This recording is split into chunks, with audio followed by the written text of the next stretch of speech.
Hello students, आपका ज्ञान Shukla learning में स्वागत है।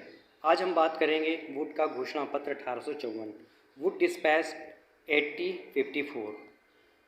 सन 1833 से 1853 तक की जो अवधि है वो शिक्षा के अंग्रेजीकरण की अवधि के नाम से जानी जाती है। सन 1853 के अंत तक भारत में अंग्रेज़ों के माध्यम से अंग्रेजी का जो आधिपत्य हुआ, उससे अंग्रेजी का बहुत प्रसार हुआ, लेकिन कहीं न कहीं जो भारतीय शिक्षा थी वो पिछड़ती गई। तो इसीलिए वुड का डिस्पैच या वुड का घोषणा पत्र आता है। और वुड के घोषणा पत्र के आने के कारण था, जो उनमें जो मुख्य कारण थे वो था 1853 में कंपनी के आज्ञा पत्र का पुनरावलोकन, क्योंकि 1853 में कंपनी का जो आज्ञा पत्र था उसका पुनरावलोकन होना था, क्योंकि कंपनी का जो आज्ञा पत्र था प्रत्येक 20 वर्ष में पुनरावलोकित होता था। दूसरी बात ये थी कि भारतीय जो शिक्षा में बहुत सारी समस्याएं आ गई थी। तो चलिए अपना टॉपिक स्टार्ट करते हैं। सन 1853 में जब कंपनी के चार्टर एक्ट 1833 में पुनर्वर्तन का अवसर आया, तब संसदीय समिति ने भारतीय शिक्षा की प्रगति का मूल्यांकन किया। जब 1833 में पुनर्वर्तन का मौका आता है तो संसदीय समिति क्या करती है, उसका मूल्यांकन करती है। इस समिति ने अनुभव किया कि भारतीय शिक्षा की अवहेलना करना ठीक नहीं है। इसके परिणाम स्वरूप बोर्ड ऑफ कंट्रोल के प्रधान सर चार्ल्स वुड ने 19 जुलाई 1854 को भारतीय शिक्षा पर एक व्यापक योजना प्रस्तुत की, जिसे वुड डिस्पैच के नाम से जाना जाता है।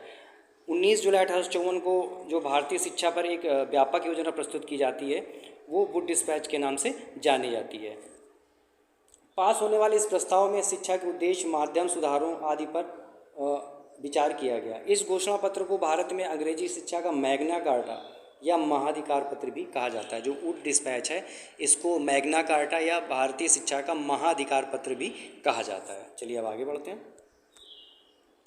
अब हम बात करेंगे वुड के घोषणा पत्र की मुख्य सिफारिशें कौन कौन सी थी। Main recommendations of Wood dispatch. पहला जो था शिक्षा का उत्तरदायित्व, रिस्पॉन्सिबिलिटी ऑफ एजुकेशन।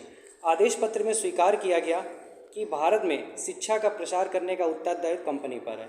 इस प्रकार शिक्षा का दायित्व इस घोषणा पत्र के माध्यम से कंपनी पर आ गया। तो जो इसमें जो शिक्षा का उत्तरदायित्व बताया गया वो किसका बताया गया, कंपनी का बताया गया। जो दूसरा आपका जो सिफारिश थी शिक्षा का उद्देश्य, एम्स ऑफ एजुकेशन, उसमें क्या था, शिक्षा का उद्देश्य बौद्धिक नैतिक विकास के साथ साथ राज्य की तंत्र में योग देने वाले व्यक्तियों को तैयार करना था, जिससे ब्रिटिश शासन को मजबूत बनाने में सरकार का सहयोग कर सकें। शिक्षा का जो उद्देश्य था वो बौद्धिक या नैतिक मतलब ज्ञान देना तो था ही था, इसके साथ ये भी उद्देश्य था कि हम ऐसे लोगों को तैयार करेंगे जो क्या राजकीय तंत्र में, राज्य के कार्यों में हमारी क्या करेंगे, सहायता या सरकार की सहायता या सहयोग कर सकेंगे।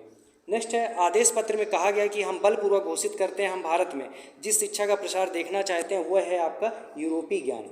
इस आदेश पत्र में स्पष्ट रूप से कहा गया कि हम भारत में जिस शिक्षा का प्रसार या प्रभुत्व देखना चाहते हैं वो है यूरोपीय ज्ञान। ठीक है, अब आगे बढ़ते हैं।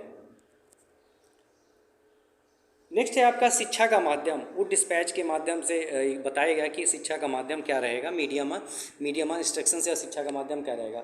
आदेश पत्र ने अंग्रेजी का समुचित ज्ञान रखने वाले व्यक्तियों के लिए अंग्रेजी, जिसको अंग्रेजी का समुचित ज्ञान है उसके लिए अंग्रेजी, और अन्य व्यक्तियों को देशी भाषाओं में शिक्षा का माध्यम निश्चित किया। उन्होंने बोला कि जो शिक्षा जो अंग्रेजी जानते हैं उनके लिए माध्यम अंग्रेजी रहेगा, और जो अंग्रेजी नहीं जानते उनके लिए क्या देशी भाषा रहेगी। इस प्रकार अंग्रेजी और देसी दोनों भाषाओं को शिक्षा का माध्यम निर्धारित किया गया। जो चाहे जिसकी इच्छा है अपना अंग्रेजी में पढ़े और जिसकी शिक्षा अपनी वो देशी भाषाओं में अध्ययन कर सकता था। नेक्स्ट है शिक्षा विभागों की स्थापना, एस्टेब्लिशमेंट ऑफ एजुकेशन डिपार्टमेंट। घोषणा पत्र के अनुसार प्रत्येक प्रांत में जन शिक्षा विभाग स्थापित किया जाए, इसका सर्वोच्च अधिकारी जन शिक्षा निदेशक हो। इसके अनुसार क्या, जो प्रत्येक प्रांत में एक जो स्थापित किया जाएगा जन शिक्षा विभाग, उसका सर्वोच्च अधिकारी क्या होगा, जन शिक्षा निदेशक होगा। नेक्स्ट है आपका पाठ्यक्रम, करिकुलम। आदेश पत्र ने अरबी, फारसी और संस्कृत को उपयोगी बताते हुए उनको पाठ्यक्रम में स्थान दिया, परंतु वास्तव में पाश्चात्य ज्ञान विज्ञान को ही सर्वोत्तम माना गया। जो आपका जो पाठ्यक्रम था उसमें अरबी और फारसी या संस्कृत को उपयोगी तो बताया गया, लेकिन जो मेन रिकमेंडेशन की गई वो किसकी की गई, अंग्रेजी विज्ञान की या पश्चात ज्ञान विज्ञान जो था उसी का रिकमेंडेशन की गई थी। अब आगे बढ़ते हैं। अब देखिए सहायता अनुदान प्रणाली, ग्रांट एड इन मतलब पैसे कैसे दिए जाएंगे। आदेश पत्र ने भारत में जन शिक्षा कार्य को सफल बनाने के उद्देश्य से शिक्षा संस्थाओं को आर्थिक सहायता देने के लिए सहायता अनुदान प्रणाली को प्रचलित करने का सुझाव दिया। जो जो सहायता अनुदान प्रणाली मतलब सरकार इसकी सहायता करेगी शिक्षा में। शिक्षकों का वेतन, छात्रवृत्तियों, पुस्तकालयों, प्रयोगशाला, भवन आदि कार्यों के लिए अलग से अनुदान की सिफारिश की। जो शिक्षा में जो आप हेल्प कर सकते हैं वो तो ऐड मिलेगी, प्लस क्या छात्रवृत्ति और पुस्तकालयों के लिए अलग से भी धन दिया जाएगा। नेक्स्ट है आपका विश्वविद्यालयों की स्थापना, एस्टेब्लिशमेंट ऑफ यूनिवर्सिटीज़। आदेश पत्र ने भारतीयों को उच्च शिक्षा प्रदान करने के लिए मद्रास, बम्बई और कलकत्ता विश्वविद्यालय स्थापित करने की आज्ञा दी गई। मतलब ये कहा गया कि मद्रास में, बम्बई में और कलकत्ता में विश्वविद्यालय स्थापित किए जाएं और कहा गया कि इन विश्वविद्यालयों का संगठन लंदन विश्वविद्यालय को आदर्श मानकर किया जाए। यहाँ पर विश्वविद्यालय स्थापित किए जाएं और जो जिस पर ये आधारित होंगे या जिससे जो जिसकी नकल करेंगे, जिसके अनुसार चलेंगे, वो कौन सा होगा? आदर्श आपका लंदन विश्वविद्यालय होगा। अब आगे बढ़ते हैं। अब देखिए जन शिक्षा का विस्तार, expansion of mass education. Would के घोषणा पत्र में निस्यंदन सिद्धांत को ठुकरा दिया। ये देखिए मेन बात जो है, वुड ने क्या किया? निस्यंदन सिद्धांत को नहीं माना, इसको ठुकरा दिया और यह आदेश दिया कि जनसाधारण के लिए शिक्षा का विकास किया जाए। मतलब निस्यंदन सिद्धांत में तो ये था ना कि सिर्फ उच्च वर्गों को शिक्षा दे दी जाए और शिक्षा निम्न वर्ग तक अपने आप आ जाएगी। इसने कहा ऐसा नहीं है, इसने बोला कि जो शिक्षा है जनसाधारण को भी उपलब्ध कराई जाए।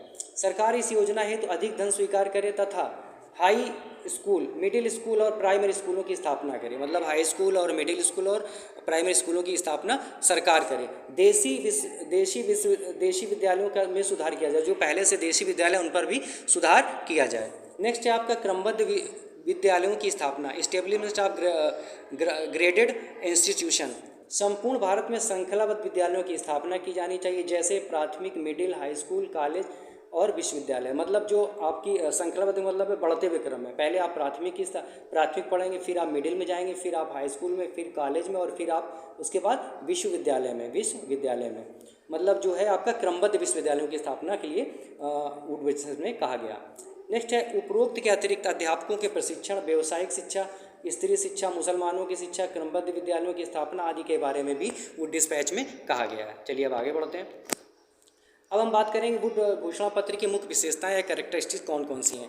पहली जो है आपकी घोषणा पत्र एक सघन योजना थी, ठीक है। नेक्स्ट है प्रथम बार स्वीकार किया गया कि भारत में शिक्षा की समुचित व्यवस्था करना कंपनी का उत्तरदायित्व है। नेक्स्ट है आपका भारतीय तथा अंग्रेजी शिक्षा का माध्यम दोनों स्वीकार किया। मतलब भारतीय भाषाएं जो है, अंग्रेजी भाषा, दोनों को शिक्षा का माध्यम स्वीकार किया गया।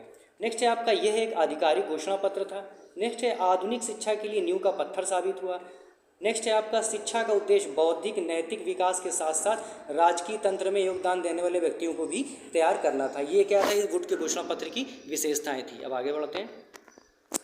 अब हम बात करेंगे वुड के घोषणा पत्र के दोष की, डीमेरिट्स की।